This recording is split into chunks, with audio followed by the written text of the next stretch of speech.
Hi friends, welcome to Jaya's garden. இப்போ நம்ம பொரிச்ச சிக்கன் பிரியாணி செய்ய போகிறோங்க. அதுக்கு நம்ம 1/2 kg சிக்கன் நல்லா பீஸாக தான் அதிகமாக இருக்கிற மாதிரி, கொஞ்சமாக தான் எலும்பு இருக்கிற மாதிரி வாங்கி வச்சுருக்குறோம். இது கூட வந்து நம்ம இங்கே பாருங்கள், சிக்கன் 65 பொடி அல்லது கரம் மசாலா, அதுக்கப்புறம் மிளகாய் பொடி, மஞ்சள் பொடி, இஞ்சி பூண்டு விழுது, அப்புறம் கொஞ்சமாக உப்பு எல்லாம் போட்டுக்கிறோம். அதுக்கப்புறமா அதோட ஒரு அரை லெமன்,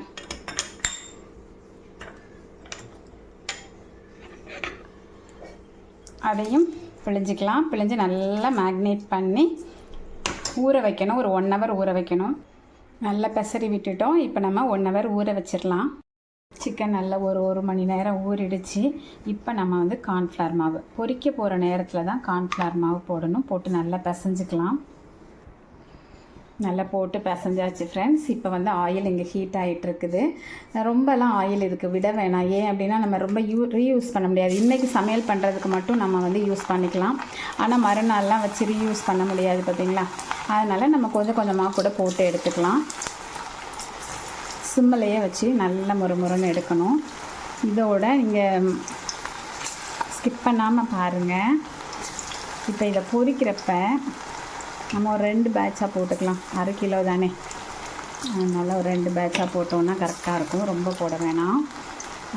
இப்போ இதோட கொஞ்சமாக நம்ம வீட்டு தோட்டத்தில் பறித்த இந்த பிரியாணி, இந்த ரம்ப இலைகள்னு சொல்லுவாங்க பார்த்தீங்களா, அது, அப்புறமா கொஞ்சமாக கருவேப்பிலை, இந்த மாதிரி ஒவ்வொரு இதுக்கும் நம்ம போட்டு பொரிக்கிறனால இதோட ஃப்ளேவர் வந்து ரொம்ப தூக்கலாக இருக்கும் ஃப்ரெண்ட்ஸ். பொரிக்கும் போதே பாருங்கள் எவ்வளோ அழகாக முறுமுறுன்னு வந்திருக்கு. இல்லை, இதை சிம்மில் வச்சே பொரிச்சிடுங்க. அப்போ தான் வந்து நல்லாயிருக்கும். இல்லைன்னா ஹார்டாக மாறிடும். இதில் வந்து நீங்கள் வந்து காஷ்மீரி சில்லி பவுடர் கிடச்சிச்சு அப்படின்னா அது ரொம்பவே கலர்ஃபுல்லாக இருக்கும். கலர்லாம் நம்ம போட தேவையில்லை. நம்ம ஹோட்டல்ஸில் கிடைக்கிற மாதிரியே நமக்கு கிடைக்கும். என்கிட்ட இல்லாதனால நான் அது போடலை. ஒரு பேட்ச் எடுத்தாச்சு. இனி அடுத்த பேட்ச் நம்ம போட்டுக்கலாம். டேஸ்ட்டு சும்மா செஞ்சிட்டு இருக்கும்போதே எப்படினாலும் பாதி காலியாகிடுங்க. நானுமே டேஸ்ட் பார்ப்பேன். ரொம்பவே நல்லாயிருக்கு. ஏன்னா நம்ம வீட்டில் வந்து பிராய்லர் சிக்கன் வாங்குறதே கிடையாது. கெடுதல் அப்படின்னு அவங்க வாங்க மாட்டாங்க. மேக்ஸிமம் வந்து மட்டன் இருக்கும், எப்போயாவது மீன் இருக்கும். மற்றபடி இப்போ வாங்குறனால எல்லாருமே ரொம்ப விரும்பி சாப்பிடுவாங்க பிள்ளைங்க. ஃபஸ்ட்டு பேட்ச் எடுத்துருக்கு, முக்கால்வாசி காலி ஆகிடுச்சு. அடுத்த பேட்ச் இதோட முடிஞ்சிச்சு. என்ன இருக்குதோ அதை தான் இப்போ சிக்கன் பிரியாணிக்கு நான் போட போகிறேன். உங்கள் வீட்டில் இப்படி தான் இருக்கும்னு நினைக்கிறேன். சிக்கன் பொரித்து முடிச்சாச்சு. இங்கே 1/2 மணி நேரமாக பாஸ்மதி ரைஸ் ஊற வச்சுருக்கு. இப்போ அந்த சிக்கன் பொரிச்ச எண்ணெயவே விட்டு தான் பிரியாணி செய்ய போகிறேன். நீங்கள் தேவைப்பட்டால் நெய் ஊற்றிக்கோங்க. அதில் பட்டை, ஏலக்காய், அதோட ரம்பா இலைகள் லைட்டாக பொரிஞ்ச உடனே பச்சை மிளகாய் 4, இதோட 2 பல்லாரி வெங்காயம் ஸ்லைஸ் பண்ணது. இது நல்லா கோல்டன் ப்ரௌன் வரணும். இந்த அளவு செவந்த உடனே இஞ்சி பூண்டு விழுது போட்டுக்கலாம். இதையும் போட்டு பிடிச்சிடாத அளவுக்கு கையை எடுக்காமல் நல்லா கிளறிட்டே வந்தாலும் இன்னும் கொஞ்சம் ஒரு கோல்டன் ப்ரௌன் வரும். நல்லா அந்த மசால் வாடையெல்லாம் போனதுக்கப்புறமா 2 தக்காளியை, நல்ல பெரிய தக்காளி 2 தக்காளி. இது வந்து நம்ம 2 டம்ளர் ரைஸு, கிட்டத்தட்ட 1/2 கிலோன்னு வச்சுக்கோங்களேன். 1/2 கிலோ ரைஸுக்கு 1/2 கிலோ சிக்கன் எடுத்திருக்கோம். அதுக்கு 2 பல்லாரி வெங்காயம், 2 பெரிய தக்காளி எடுத்துருக்கோங்க. இந்த அளவு வதங்கின உடனே ஒரு கையளவுக்கு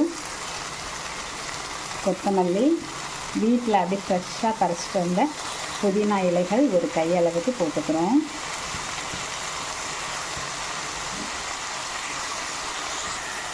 ஒரு 2 வதக்கின உடனே ஒரு அரை லெமன் பிழிஞ்சிக்கலாம் இதில்.